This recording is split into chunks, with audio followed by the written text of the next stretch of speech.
ତ ଗାଇସ୍ ଆପଣମାନଙ୍କୁ କହିଥିଲି ପଛ ବ୍ଲକ୍ରେ ପାର୍ଟ 2ରେ ଦେଖିବ। ତ ବର୍ତ୍ତମାନ ଏଠି ପିଙ୍କୁ ମାମୁଁ ମାନେ ବସିକି କାହା ସହିତ କ'ଣ କଥା ହେଉଛନ୍ତି ତାଙ୍କର କ'ଣ। ତ ଏଇଠି ଦେଖ ଆମ ପାର୍କ ଭିତରେ ତ ବସିଛୁ ଏବେ ବର୍ତ୍ତମାନ। ଏଠୁ ବୁଲାବୁଲି ମାମୁଁ ଟେଷ୍ଟ ଦେବା ପାଇଁ ଯାଇଛନ୍ତି। RTO ଅଫିସ୍ ସାମ୍ନାରେ ଏଇଟା ହେଉଛି ପାର୍କ।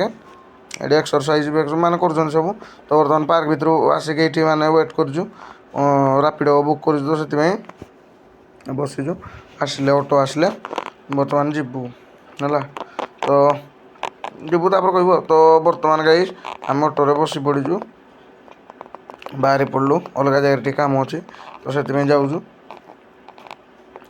ଗୋଟିଏ ଗୋଟିଏ ମାମୁଁ ଘରିକା ବସିକି ମାନେ ଟିକେ ମାନେ ଜଲ୍ଦି ଆସିଲା ଭାରି ରାପିଡ଼ୋରେ ବୁକ୍ କଲୁଛୁ, ସାଙ୍ଗେ ସାଙ୍ଗେ ଆସିଲା ଭାରି ହେଲେ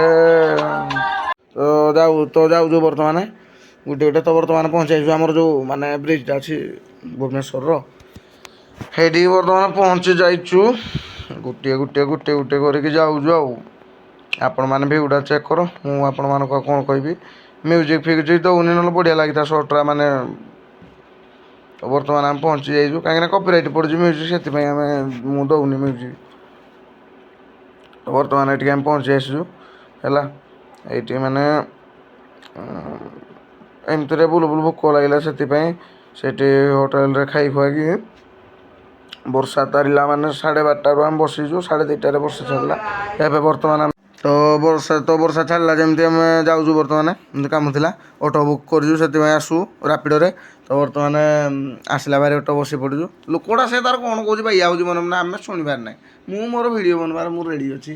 ମୁଁ ମୋର ଖାଲି ବ୍ଲଗ୍ ବନାଉଛି, କ୍ୟାମେରା ଆସୁ କି ନ ଆସୁ ବନେଇବି, ଆପଣମାନଙ୍କୁ ଦେଖେଇବି, ବୋରିଂ କରିବି ହେଲା। ଆପଣମାନେ ଟିକେ ଦେଖ, ରାଗିବନି ଗାଇସ୍ ହେଲା। କମେଣ୍ଟରେ ହୁଡ଼ିବନି, ଆସିକି ଦୁଇ ଚାପଡ଼ ଲଗେଇଦେବ ଯେ। ତ ବର୍ତ୍ତମାନ ଆମେ ଷ୍ଟେସନ୍ ବାହାରି ପଡ଼ିଲୁ କାମ ସାରିକି। ବର୍ତ୍ତମାନ ଏଇଠି ଷ୍ଟେସନ୍ ପହଞ୍ଚିଗଲୁ। ପିଙ୍କୁ ମାମୁଁ ଟିକେ ମାନେ ଝିଅ ଫେରେ ଯାଉଛନ୍ତି କ'ଣ କହିବି, ତ ଷ୍ଟାଇଲ୍ ମାରିବା ପାଇଁ ଟିକେ ଆସିଲେ ଭାରି ହେଲା। ଏଇଠି ଦେଖ କେମିତି ପୋଜ୍ଟା ଦେଇଦେବେ, ପୁରା ମାନେ ମାମୁଁଟା ହିରୋଟା, ହ୍ୟାଣ୍ଡସମ୍ଟା କି ନାହିଁ। ଏଇ ଦେଖୁନ ଚଲା ବାଟେ ଫୁଲ ଗୋଟେ କଣ୍ଟା ଗୋଟେ ଏମିତି କହିକି ବର୍ତ୍ତମାନ ଆସିଲେ ଭାରି। କଥା କାହା ସହିତ ଲାଗିଛି ମାମୁଁ କେଜାଣି, ମୁଁ କହିପାରିବିନି। ତ ବର୍ତ୍ତମାନ ଷ୍ଟେସନ୍ରେ ୱେଟ୍ କରିଛୁ ଟ୍ରେନ୍କୁ। ଟ୍ରେନ୍ ଆସିବ କେତେବେଳେ ଯିବୁ, ସେଥିପାଇଁ ଏଇଟା ଦେଖ କିଛି ଷ୍ଟେସନ୍ର ଭିୟୁଟା ହେଲା।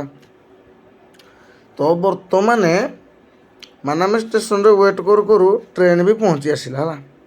ଟ୍ରେନ୍ ପହଞ୍ଚି ଆସିଲା, ତ ଟ୍ରେନ୍ରେ ବର୍ତ୍ତମାନ ଆମେ ବସିକି ବାହାରି ପଡ଼ିଲୁ ଆମ ତାଳଚେର ଷ୍ଟେସନ୍କୁ, ମାନେ ଘରକୁ ହେଲା।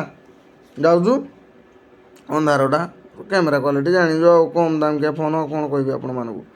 ଏଇଟା କେଉଁ ଷ୍ଟେସନ୍ ଗୋଟେ ପହଞ୍ଚି ଆସିଲୁ।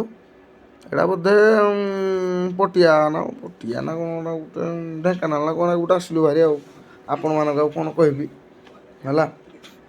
ତ ବର୍ତ୍ତମାନ ଆମର ପହଞ୍ଚି ଆସିଲୁ ତାଳଚେର, ପୁରା ଡାଇରେକ୍ଟ ଆଉ ବ୍ଲଗ୍ ବନେଇନି। ତ ବର୍ତ୍ତମାନ ଯାଉଛୁ, ଏଇ ଟ୍ରେନ୍ଟା ଆସିଥିଲୁ ଦେଖ, ଏଇଟା ହେଉଛି ମୋର ପ୍ରାଇଭେଟ୍ ଟ୍ରେନ୍ଟା।